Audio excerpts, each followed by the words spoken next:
వే gold trusted gold buyers మీరు తాకట్టు పెట్టిన బంగారాన్ని విడిపించి ఈ రోజు ఉన్న మార్కెట్ ధరకు కొనబడను. ఓం గం గణపతియే నమః. స్వర్ణలక్ష్మి నమస్తే అస్తు. పరబ్రహ్మ స్వరూపిణి రాజ్యం దేహి ధనం దేహి సర్వకామాంచ దేహి మే.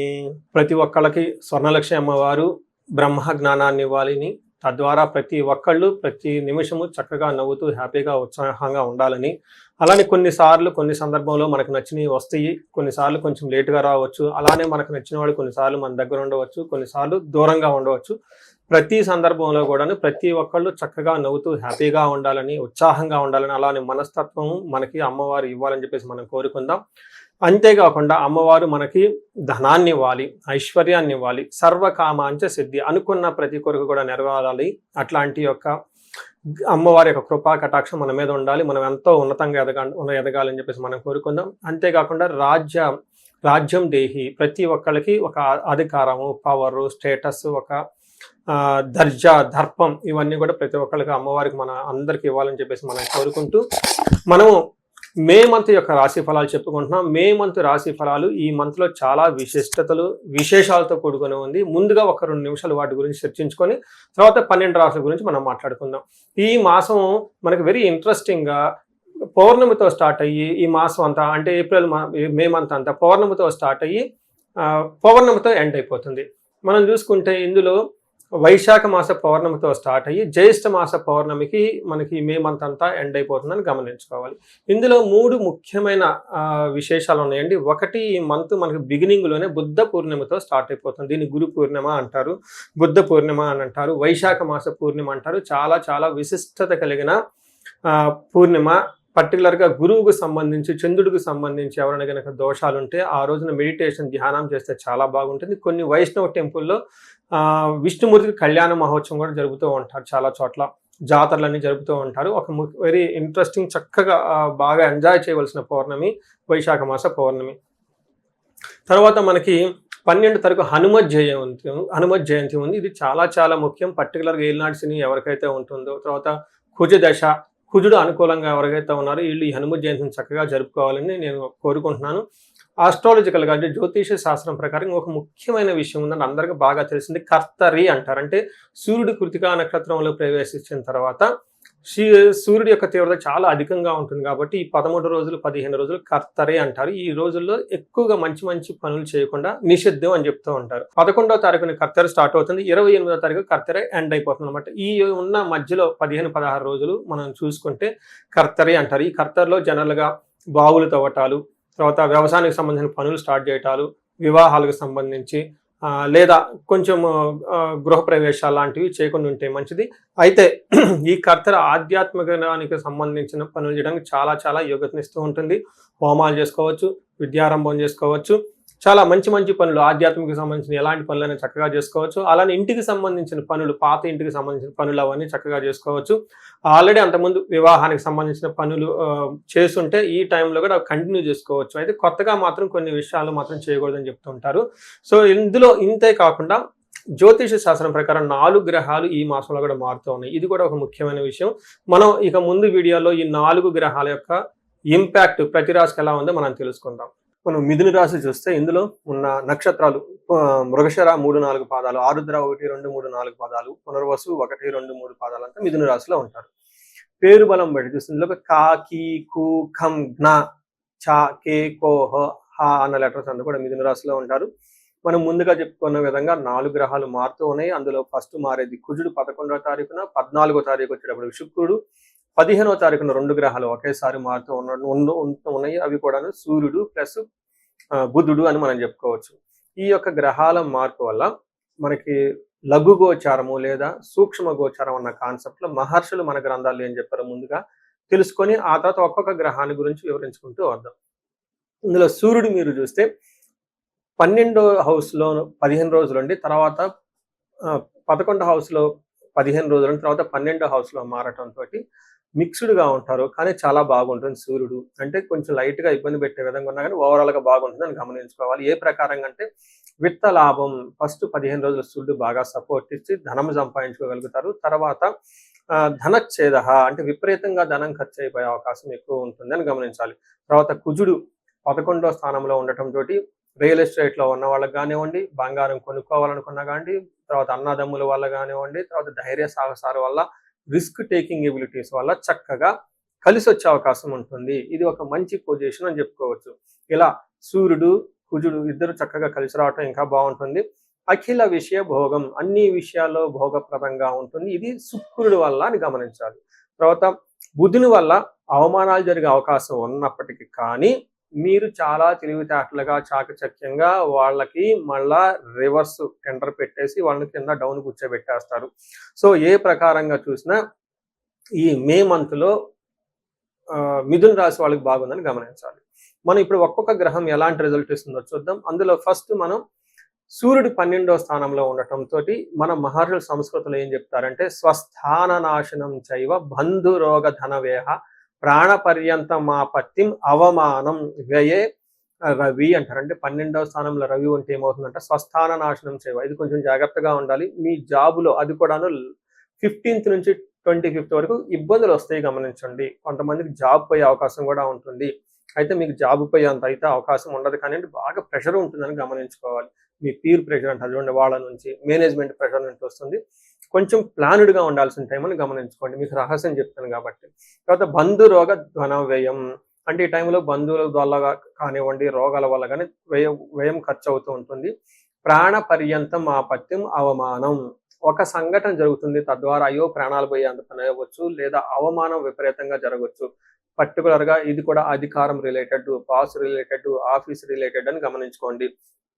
అయితే ఇందులో ఉన్న పాజిటివ్ నోట్ ఏంటంటే మీకు శత్రువులు ఎవరు ఉండరు, ఉన్నా వాళ్ళు మనాన్ని వాళ్ళు వెళ్ళిపోతారు, మిమ్మల్ని ఏమీ చేయలేరు. పెద్ద పెద్ద రోగాలు కూడా అయితే ఏమీ వచ్చేదని గమనించాలి. అయితే మనకి ఇంకొక ముఖ్యమైన విషయం, ఇంపార్టెంట్ విషయం, కుజుడు మీకు 11వ స్థానంలో ఉండటం చాలా చక్కగా కలిసి వస్తుంది. ఇందులో ఏమని చెప్తారు, ఆరోగ్యం, అర్ధసిద్ధి, సంతోషం, వస్త్రలాభకృత్, యత్న కార్యానుకూలత్వం, ధైర్యమే ఏకాదశి కుజే అంటారు. అంటే కుజుడు 11వ స్థానంలో ఉండి చాలా బ్యూటిఫుల్గా అద్భుతంగా మీకు సపోర్ట్ చేస్తూ ఉన్నారు. ఇలాంటి సపోర్ట్ ఎప్పటికో వస్తుంది, మళ్ళా సంవత్సరానికి వస్తుంది. అంత మంచి సపోర్ట్ ఇస్తూ ఉన్నారు.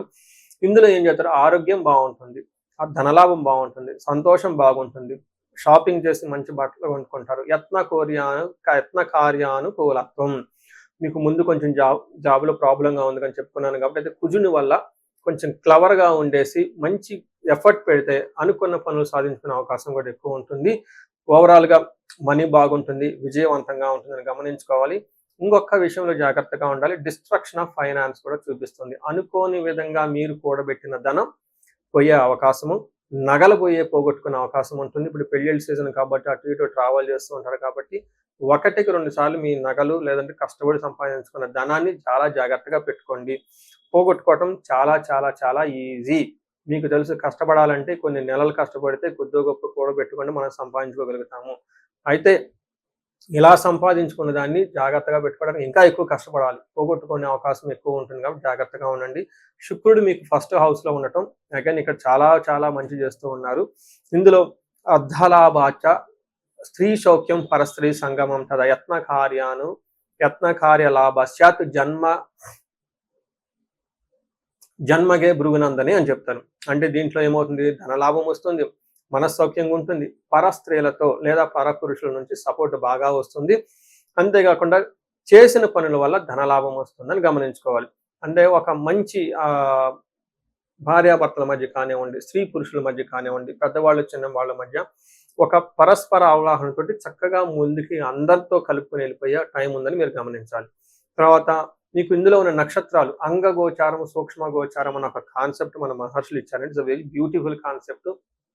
ఇందులో మృగశిర, ఆరుద్ర, పునర్వసు 3 నక్షత్రాల వారిగా చూసుకుంటే ఏ నక్షత్రం వాళ్ళకి ఎలా ఉందో చూద్దాం. ఇందులో మృగశిర నక్షత్రం వాళ్ళకి ఫస్ట్ క్షేమంగా ఉంటారు, సౌఖ్యంగా ఉంటారు, లాభప్రదంగా ఉంటుందని గమనించాలి. అయితే ఛాలెంజెస్ ఎక్కడ ఉన్నాయంటే మృత్యు భయము, నాశనము అని చూపిస్తుంది. అనుకున్న పని ఎక్కడో మీకు ఆగిపోవటంతో దాని ద్వారా భయపడుతూ ఉంటారు, ఫ్యూచర్ ఎలా ఉంటుంది, అసలు ఆ పని ముందుకెళ్తారా ఏంటి అనేది కొంచెం అలజడిగా గురయ్యే అవకాశం ఉంటుంది.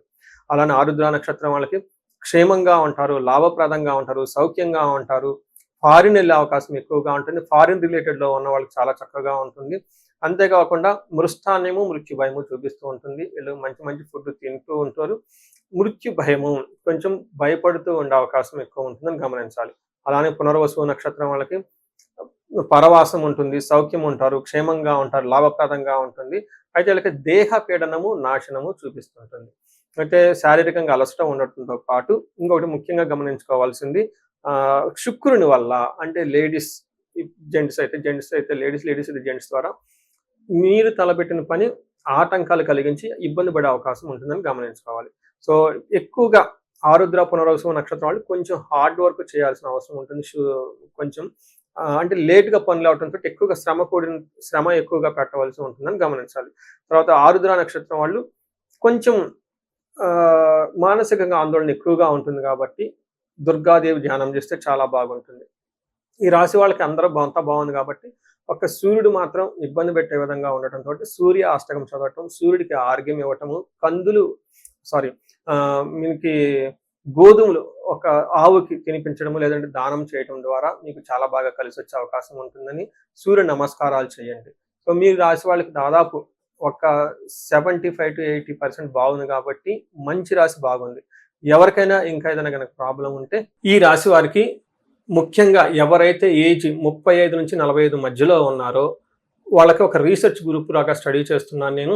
ఎవరికైనా గనక ఆర్థికంగా ఇబ్బందులు పడిపోతూ ఉంటే స్వర్ణలక్ష్మి విశేష హోమం అని ఉంటుంది, దాన్ని చక్కగా జరిపించుకోండి. తద్వారా మీకు బహుముఖ ఆదాయము వనరుల ద్వారా వచ్చే అవకాశం ఉంటుంది. మల్టీ సోర్సెస్ ఆఫ్ ఇన్కమ్ వస్తుంది. అంతేకాకుండా భార్యాభర్తల మధ్య చాలా చక్కగా అన్యోన్యంగా ఉండాలి, అభివృద్ధి జరగాలనుకున్నప్పుడు అన్యోన్య దాంపత్య పాశుపత అభిషేకము లేదా విశ్వావసు గంధర్వరాజ అభిషేకం అని ఉంటుంది, దాన్ని చక్కగా జరిపించండి.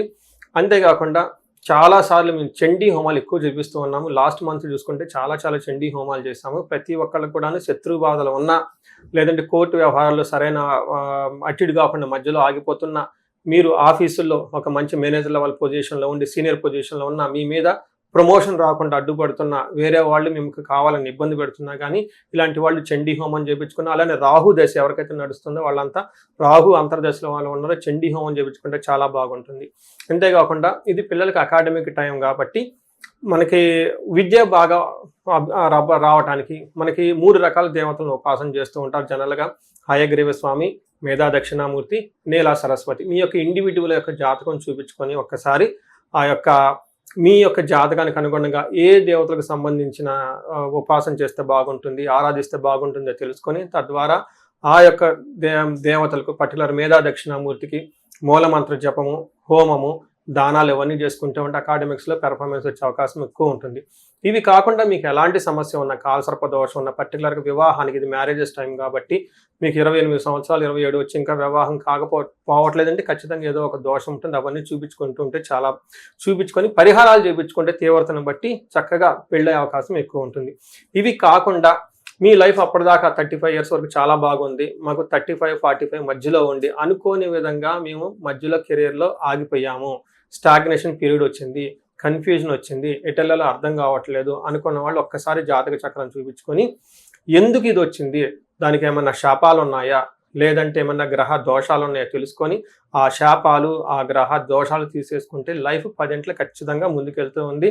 ఇంకా ఒకటి, ఎవరికైతే ఏలినాడు శని, అర్ధాశ్రమ శని, తర్వాత అష్టమ శని నడుస్తూ ఉందో వాళ్ళందరూ కూడాను చక్కగా సంపూర్ణ శాంతి పూజలు చేయించుకోవాలని చెప్పేసి, మీకు ఎలాంటి సమస్య ఉన్నా కానీ దానికి చక్కటి పరిష్కారం ఉంది. ఎలాంటి కన్ఫ్యూజన్ ఉన్నా దాని పరిష్కారం మీ జాతకంలోనే ఉంది. చక్కగా పరిష్కారాలు చేసుకొని మీరు జీవితంలో 10 ముందుకు ఎలా ఎదగాలని, మీకు అష్టైశ్వర్యాలు కలగాలి, భోగభాగ్యం కలగాలి, చక్కగా సమాజంలో ఉన్నతంగా ఉండాలని చెప్పేసి నేను కోరుకుంటున్నాను. నమస్తే.